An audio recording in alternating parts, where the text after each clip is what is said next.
በስመ አብ ወወልድ ወመንፈስ ቅዱስ አሐዱ አምላክ ዋይዜማ።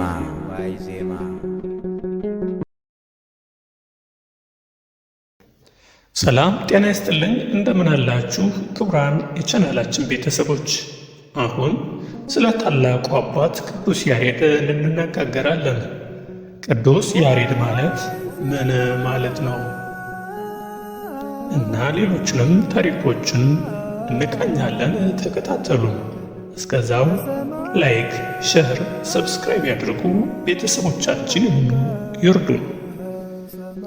ቅዱስ ያሬድ የሚለው ስም የብሉይ ኪዳን ዘመን የአዳም ስድስተኛው ትውልድ የሆነው ሄኖክ የሄኖክ አባት ያሬድ ተብሎ ይጠራ እንደነበር የብሉይ ኪዳን ተጽፏል።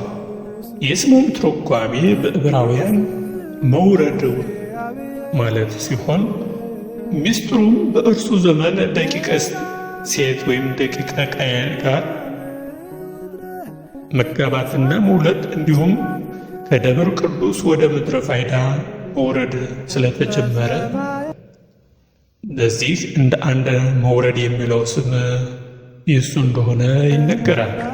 በሌላ መልኩ ደግሞ በኢትዮጵያ በ6ኛው መቶ ዓመት ቅዱስ ያሬድ ተወልዶ ተነስቶ አምስቱን ጽዋትወ ዜማ የደረሰው የዜማው ደራሲ ያሬድ አሮዲዮን የሚባለው ጽሑፈ ዜማው ሊባል ይችላል።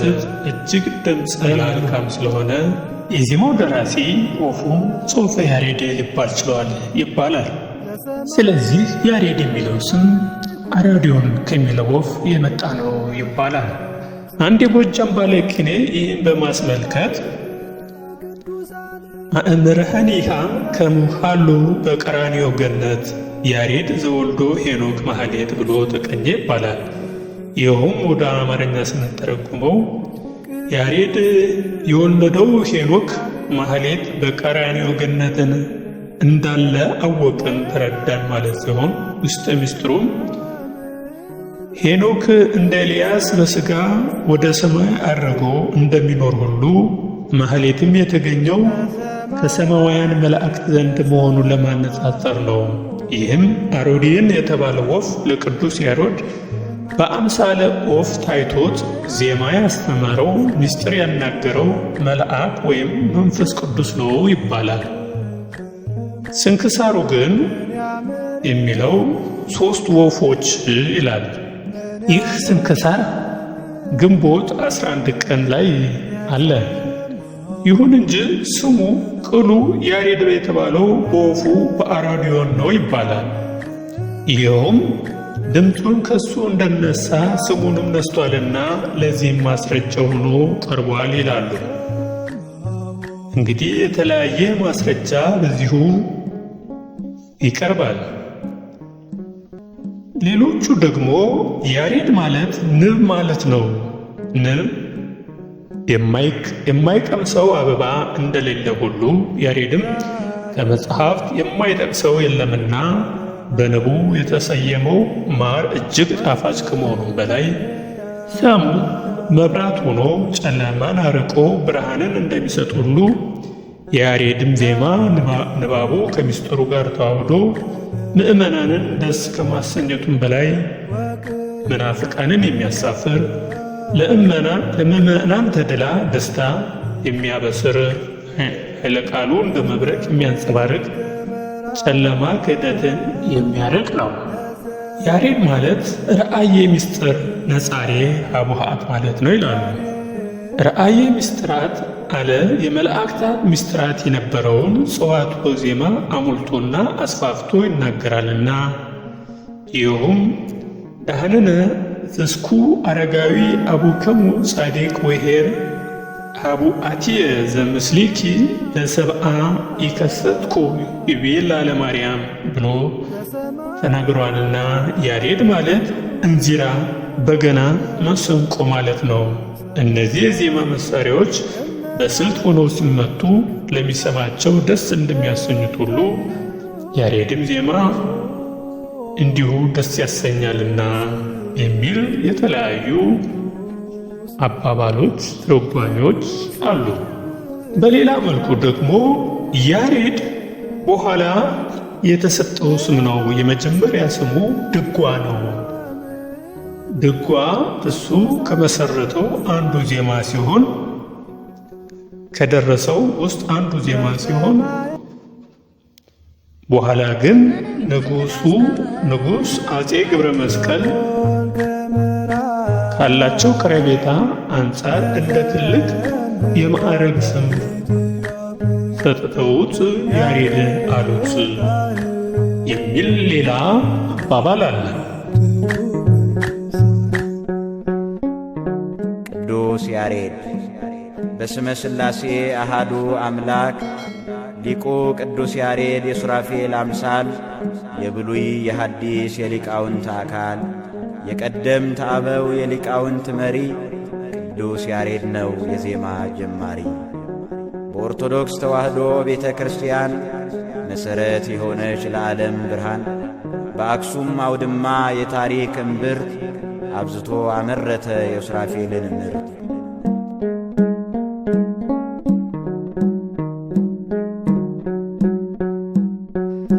ያሬድ የማህሌት ምንጭ ነው የቅኔዎች የጥበብ ወንዝ። ያሬድ የማህሌት ምንጭ ነው የቅኔዎች የጥበብ ወንዝ። መሪ ሆነ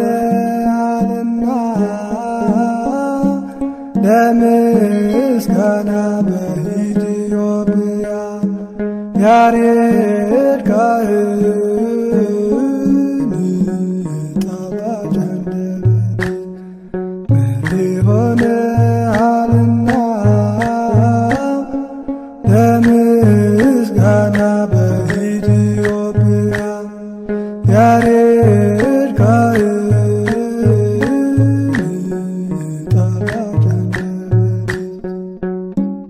ይህ ታላቅ የዜማና የቅኔ አባት የሆነው ቅዱስ ያሬድ በ505 ዓመተ ምህረት ሚያዝያ 5 ቀን በአክሱም ከተማ ተወለደ። አባቱ አብድዮ ወይም ይስሐቅ ይባላል። በሌላ በኩል ደግሞ አዲስ በታተመው ገድሉ አዳም ይላል። አባቱ አዳም ነው ይላል። ይህን ግን እሱ በአዜማው ዜማ ስለ አዳም ስለተናገረ እንጂ አዳም የመንፈስ አባቱ ነው። አንዳንድ ሰዎች ግን አባቱ አዳም ነው ብሎ ስሙ አዳም ነው ብሎ ይናገራሉ። እናቱ ክርስቲና ናት። የቅዱስ ያሬድ አባትና እናት የትውልድ ሀገራቸው ርስታቸው አክሱም ነው። ቅዱስ ያሬድ በተወለደ በ7 ዓመቱ አባቱ አብድዮ ሲሞቱ እናቱ ክርስቲና የአክሱም ገበዝ ለነበረው ለአጎቱ ለጌዲዮን እንዲያሳድገውና እንዲያስተምረው አደራ ሰጣቸው። ቅዱስ ያሬድ ከአጎቱ ዘንድ ገብቶ መዝሙረ ዳዊት በሚማርበት ጊዜ ትምህርት አልገባው አለ። በዚህ ምክንያት መምህሩ ጌዲዮን ብዙ ጊዜ ስለቀጣው ስለሚገርፈው ያሬድ መታገስ ተስኖት ከወላጆቹ ቤት ወጥቶ ማይኪራህ ወደምትባል ቦታ ሄዶ ተደበቀ። ያም የተደበቀበት ቦታ የቀዳማዊ ምኒልክ መቃብር ያለበት ቦታ ነበር። በውስጡም ወርቅ፣ ብር፣ ልብስም ሞልቶበት ነበር። እንግዲህ ያሬድ በዛው በኩል ወደ አንዲት ዛፍ ስር ተጠግቶ አርፎ እያለቀሰ ሳለ አንድ ትል አየ። ትሉም ወደ ላይ እወጣለሁ እያለ ከመካከሉ ሲደርስ ይወድቅ ነበር። እንደዚህ እያለ ለ6 ጊዜያት በተደጋጋሚ ሲወጣና ሲወርድ ከቆየ በኋላ ለ7ኛው ትሉ ከዛፉ ላይ ወጥቶ የዛፉን ፍሬ ወይም ቅጠል ሲበላ ተመለከተ። ይህም ለያሬድ ትልቅ ትምህርት ሆነው። ትሉም እንደ ትልቅ አስተማሪ ሆኖ እኔስ የሚል በልቦናው ሰረጸ። ከዚህ በኋላ ቅዱስ ያሬድ የትሉን ተስፋ አለመቁረጥ ከፍተኛ የሆነውን ጥንካሬውን፣ ትጋቱን እንዲሁም ወደ ላይ ለመውጣት ብዙ ጊዜ እየሞከረ ቢወድቅም ከዓላማው ሳይናወጥ ከብዙ ጊዜ ድካምና ጥረት በኋላ ያሰበው ሁሉ እንደተፈጸመ በተመለከተ ጊዜ ሰውነቱን እንዲህ ይላት ጀመረ። ሰውነቴ ሆይ ግርፋትን ልመጅ። ግርፋትን ለምን አትታገሽም? መከራንስ ለምን አትቀበይም? አሁንም ትዕግስትን ገንዘብ ስላደረግሽ እግዚአብሔር ይህን ነገር ገለጠልሽ ብሎ አዘነም አለቀሰ። በመጨረሻም ወደ መምህሩ ወደ ጌዲዮን ተመልሶ አባቴ ወይ ይቅርታ አድርግልኝና እንደ ቀድሞ አስተምረኝ አለው። መምህር ጌዲዮንም እሺ ብሎ ተቀበለው። ያስተማረውም ከዚህ በኋላ በአንድ ቀን 150 መዝሙረ ዳዊት፣ መኃልየ ነቢያትና መኃልየ ሰሎሞን እንዲሁም ትርጓሜ መጻሕፍትን ማለት ብሉያትንና የሌሎችንም መጻሕፍት ቁጥራቸውን አወቀ። በኋላ በዲቁና ማዕረግ በአክሱም ጽዮን ቤተ ክርስቲያን እያገለገለ ይኖር ጀመር። በዚያ ዘመን ድምፅን ከፍ አድርጎ ማገልገል የተለመደ አልነበረም። ቀስ ብሎ በጉሮሮ እንደ ወርድ ንባብ እያዜሙ ያገለግሉ ነበር እንጂ። ይኸውም በአንዳንድ አገሮች እንደሚያዜሙት ዜማ ያለ ነበር ይባላል። እንግዲህ ከላይ እንደተመለከትነው ቅዱስ ያሬድ ለብዙ ዘመናት በድቁና እያገለገለ ከኖረ በኋላ ወላጆቹ ሚስት አጭተውለት በሥርዓተ ቤተ ክርስቲያን ደንብ መሠረት አጋብተውት መኖር ጀመረ። ዳሩ ግን በየጊዜው አንድ ሰው ሚስቱን ለማባለቅ ወይም ለመድፈር ሲል ያባብላት ስለነበር ያሬድ በነገሩ እያዘነ ተመስጦ ሳለ ከዕለታት በአንድ ቀን ሰውየውን ለመግደል አስቦ ጦር ይዞ ከመንገድ ሸመቀ፣ አደፈጠ። እግዚአብሔርም የያሬድ ልብ ባወቀ ጊዜ ከኤዶም ገነት በሥላሴ አምሳል 3 አዕዋፍን ወደ እርሱ ላከ። አዕዋፉም 3 አይነት ቀለም ያላቸው ናቸው። አንደኛውም አረንጓዴ፣ ሁለተኛውም ቢጫ፣ ሦስተኛውም ቀይ ቀለም ሲሆን እነሱም በግዕዝ በአራራይ በእዝል ዜማና እንዲሁም በአብ በወልድ በመንፈስ ቅዱስም ይመሰላሉ። ምሳሌነታቸውም እንደሚከተለው ነው።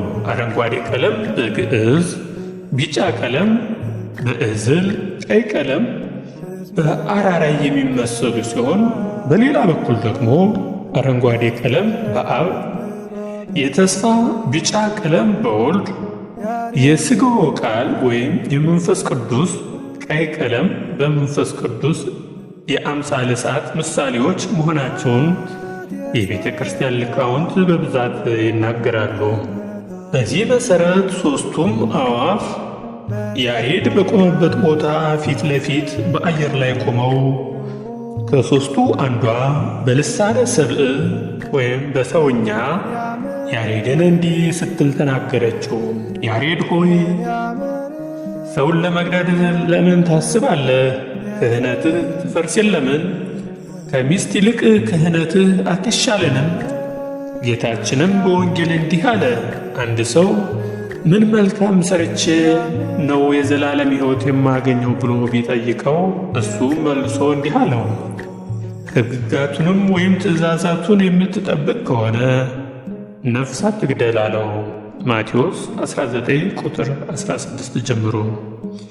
ታዲያ አንተ ሰው መግደል ለምን በልብህ ታስባለህ? ክህነትህ ከመንግሥትና ከዚህ ዓለም ካለው ነገር ሁሉ ትበልጥ የለምን? አለችው። እንዲሁም ያሬድ ሆይ አንተ ብፁዕ ነህ፣ አንተን የተሸከመች ሆድ ብፁዕ ናት አለችው። ያሬድ ይህንን ቃል በሰማ ጊዜ ወደ ሰማይ ተመልክቶ 3ቱን አዕዋፍ አየና እንዲህ አላቸው፣ እናንተ በሰው አንደበት የምትናገሩ ከወዴት መጣችሁ? አላቸው።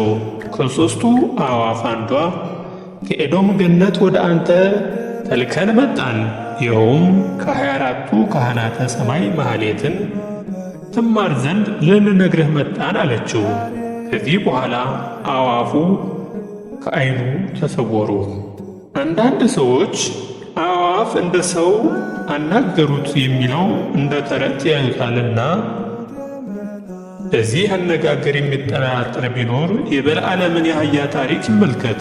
ዘኍልቍ ቁጥር ምዕራፍ 22 ትንቢተ ዳንኤልንም ምዕራፍ 4 ቁጥር 32ን ጀምሮ ቢያነብ መልካም ነው። ያሬድም በተመስጦ ወደ ኢየሩሳሌም ሰማያዊት ተነጠቀ። በዚያም የእንዚራ፣ የአርጋኖን፣ የመሰንቆ ድምፅን እንዲሁም መላእክተ ሰማይንና ምድራውያን ደቂቀ አዳምን የፈጠረ እግዚአብሔርን በመሐሌት በቅኔ በከፍተኛ ድምፅ ጧትና ማታ በመንበሩ ዙሪያ ሆነው ሲያመሰግኑት በሰማ ጊዜ ካለበት ስፍራ ዘሎ እነሱ ወዳሉበት ቦታ ሊገባ ወደደ። ነገር ግን አልተቻለውም። በመጨረሻም እነዚያ አዕዋፍ ወደ እርሱ ተመልሰው መጡ። ከሦስቱ አንዷ ያሬድ ሆይ የሰማኸውን አስተዋልክን? ብላ ጠየቀችው። አላስተዋልኩም ብሎ መለሰላት። እንግዲያውስ እኔ እነግርሃለሁ፣ ይኸውም አዲሱን የእግዚአብሔርን ምስጋና ጥራ፣ እሱም የጌታችን የኢየሱስ ክርስቶስ ስም ነው አለችው። ከዚህ በኋላ ቅዱስ ያሬድ ማኅሌትን በየአይነቱ ልቤ መልካም ነገርን አውጥቶ ተናገረ እያለ ከ24 ካህናተ ሰማይ ተማረ። በመጨረሻም ቀድሞ ወደ ነበረበት ቦታ ከቀኑ በ3 ሰዓት ተመለሰ። በዚያን ጊዜ ሁኔታውን ከተመለከቱት መካከል አንዳንዶቹ ይህ የዜማ ምስጢር ለቅዱስ ያሬድ የተገለጠለት በአስማት ነው ብለው ተናገሩ። ነገር ግን የእግዚአብሔር ቃል በአስማት የሚገለጥ ቢሆን ኖሮ በዘመኑ ብዙ አስማተኞች ስለነበሩ ለእነሱ በተገለጠላቸው ነበር። ዳሩ ግን በቅዱስ ያሬድ ገድል ላይ የዜማው ምስጢር በአስማት ተገለጠለት የሚል የለም። የቅዱስ ያሬድ የገድሉ መጽሐፍ የጠራ ያማረ ነው። ሆኖም ሐሳውያን በቅዱሳት መጻሕፍት ያላገኙትን እንደተገኘ አድርገው ይናገራሉ። እውነቱ ግን ቅዱስ ያሬድ ለማኅሌት፣ ለዝማሪያት መዝገብ የሆነ ተግሣጽን፣ ምክርን በትዕግሥት ከመቀበሉ ጋር በምህላና በጸሎት ነው። ከዚህም የተነሳ ቅዱስ ያሬድ በተመስጦ ወደ ሰማይ ተነጥቆ ከሱራፌልና ከኪሩቤል ማኅሌትን ተምሮ በ3 ሰዓት እንደተመለሰ አክሱም ከተማ ወደምትገኘው ወደ ጽዮን ቤተ ክርስቲያን ገብቶ ከታቦተ ጽዮን ፊት ቆሞ ድምፁን ከፍ አድርጎ ሃሌሉያ ለአብ፣ ሃሌሉያ ለወልድ፣ ሃሌሉያ ለመንፈስ ቅዱስ ዳሚሃ ለጽዮን ሰማየ ሰራረ ወበዳግም አርአዮ ለሙሴ ዘከመ ይገብር ግብረ ለደብተራ ብሎ በልሳነ ግዕዝ ዘመረ። ዘጸአት ምዕራፍ 25። የዚህም ትርጓሜው ለአብ ምስጋና ይገባል፣ ለወልድም ምስጋና ይገባል፣ ለመንፈስ ቅዱስም ምስጋና ይገባል። ከጽዮን አስቀድሞ ሰማይን ፈጠረ። ዳግመኛም ለሙሴ የድንኳኑን ሥራ አሳየ ማለት ነው። በዚያም ወራት እንደ ዛሬ በከፍተኛ ቃል የመዝሙር ማኅሌት አልነበረም፣ በትሑት እንጂ። እግዚአብሔርም መታሰቢያን ሊያቆምለት በወደደ ጊዜ ከኤዶም ገነት 3 አዕዋፍን ላከለት። እነሱም በሰው አንደበት ተናግረውት ወደ ኢየሩሳሌም ሰማያዊት ከእነርሱ ጋር አወጡት። በዚያም 24ቱ ካህናተ ሰማይ የሚያመሰግኑበት ዜማቸውንና ማኅሌታቸውን ተማረ። ወደ አነዋወሩ ወደ ምድር በተመለሰ ጊዜ በአክሱም ከተማ ወደ ከበረች ቤተ ክርስቲያን በ3 ሰዓት ገባ። ዘመኑ ዘመነ ስብከት፣ ወሩ ወርሃ ታኅሳስ፣ ዕለቱ ዕለተ እሁድ፣ ቀኑ 7 ቀን ነበር። በታላቅም ድምፅ በዜማ እንዲህ አለ።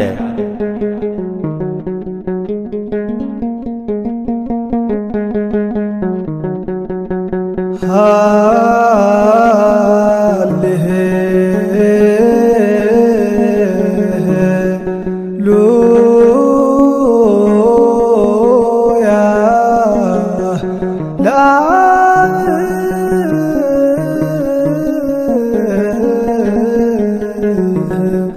ሃሌሉያ ለወልድ ሃሌሉያ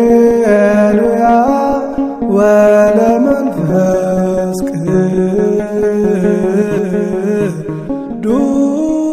ቅዱስ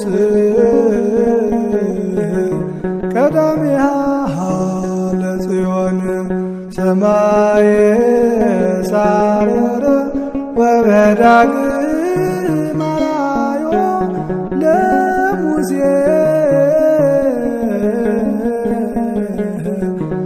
ዘከም ይገብር ግብራ ለደብተራ።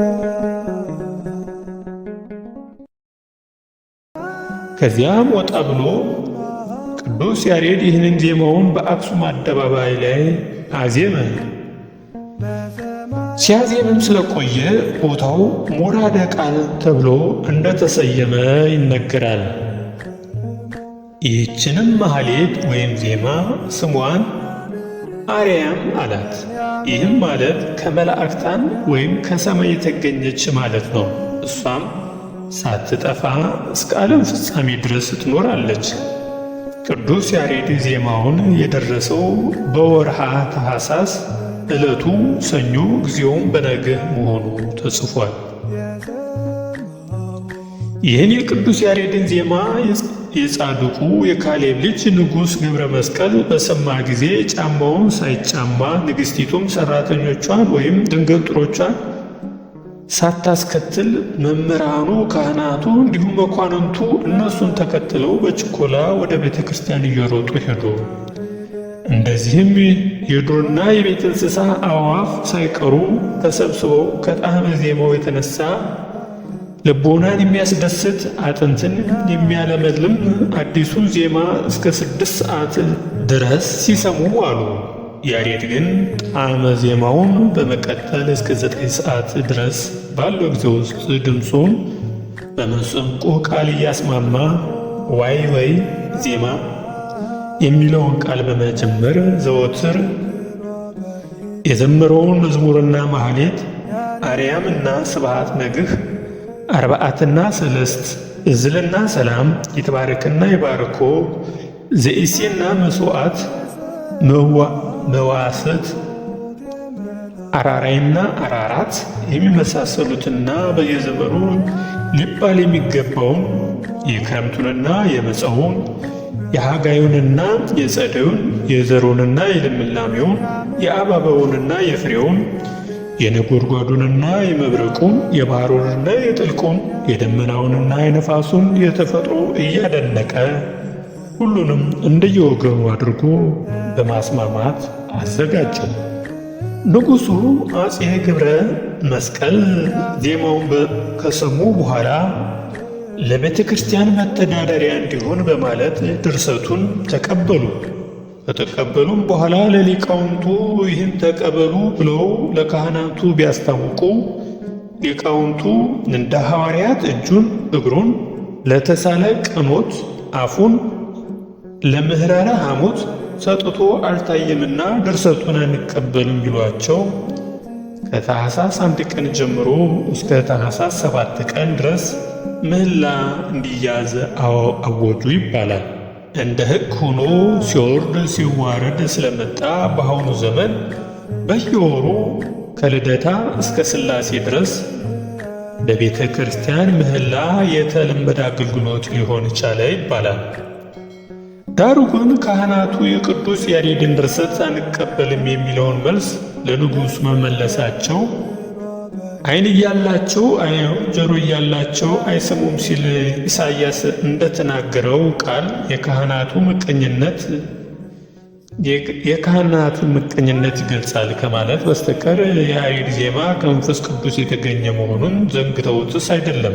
ይሁን እንጂ በንጉሡ ትእዛዝ መሠረት ምህላ ሊካሄድ ከሰነበተ በኋላ ታኅሳስ 7 ቀን እሁድ ንጉሡ በጽዮን ምኵራብ ቆመው ሕዝቡ 400 እግዚእትነ እግዚኦና 400 በእንተ ማርያም እያደረሰ እንዳለ ኤርምያስ በቤተ መቅደስ ቆሞ ሲጸልይ ጌታ በዕለተ ዓርብ እንደተሰቀለ ሆኖ ስለታየው ደንግጦ መሬት ላይ ወድቆ ለ3 ቀን ያህል ከቆየ በኋላ ወደ አእምሮ ተነስቶ ስብሖ ለእግዚአብሔር አምላክነ ወለመሳሒ ኢየሱስ ወይመጽእ አምላኬ ወልዴ አምላክ ዘአነ ርኢኩ ሥጋው ብሎ እንደተናገረው ሁሉ እንዳደረገው ሁሉ እንደዚሁ ደግሞ በዚሁ ሱባኤ ላይ ጌታችን በዕለተ ዓርብ እንደተሰቀለ ሆኖ ለሕዝቡ ስለታየ በዛን ሰዓት ለሕዝቡ ስለታየ በዚህ ጊዜ ቅዱስ ያሬድ በስተ መስቀሉ ተቀንወ ብሎ በዕዝል ዜማ አዜመ። ይህም ራእይ አማናዊ ራእይ ነው ሲባል ለጌታ የሚሳነው ነገር የለምና ከማድነቅ በስተቀር ሌላ የሚሰጥ ምክንያት አይኖረውም። ይህም ቀን ስብከት ተብሎ ተሰየመ። ስብከት መባሉም ቅዱስ ያሬድ ዜማ ማስተማርን የጀመረበትና ነቢያትም ጌታ ይወርዳል ይወለዳል ብለው የተናገሩበትን ትንቢት ለመፈጸሙ መታሰቢያ ስለሆነ ነው። ከዚህ በኋላ ቅዱስ ያሬድን ዜማ ሊቃውንቱና ካህናቱ በእውነት ከመንፈስ ቅዱስ የተገኘ መሆኑን አምነው ተቀበሉ ይባላል።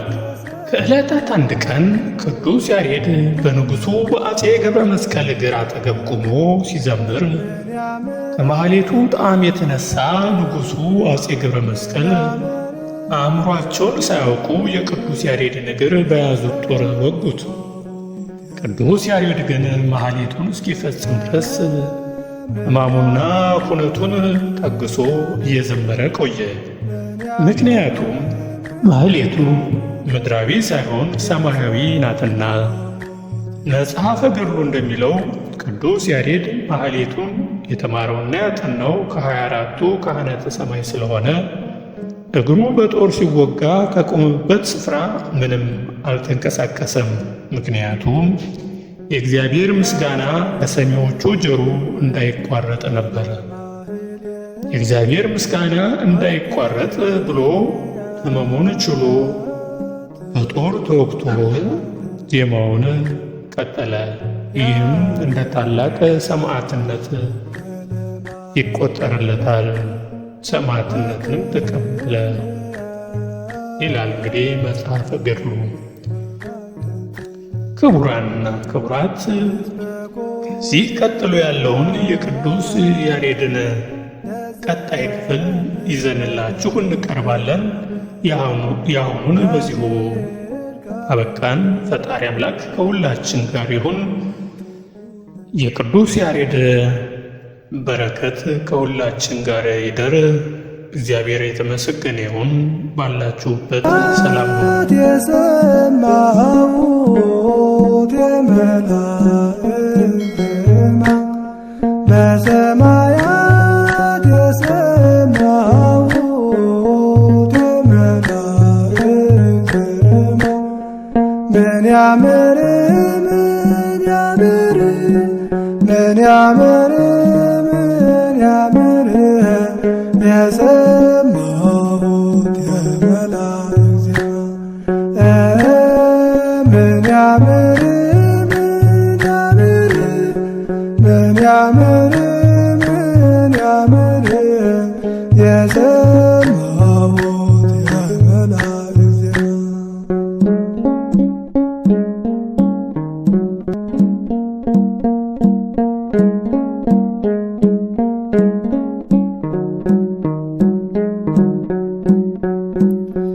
ያሬድ ለማኅሌት ወቅኔያት ወባሕት ያሬድ ለማኅሌት ወቅኔያት ወባሕት እስመ ኮንከ መርዓ ለዘምሮ በኢትዮጵያ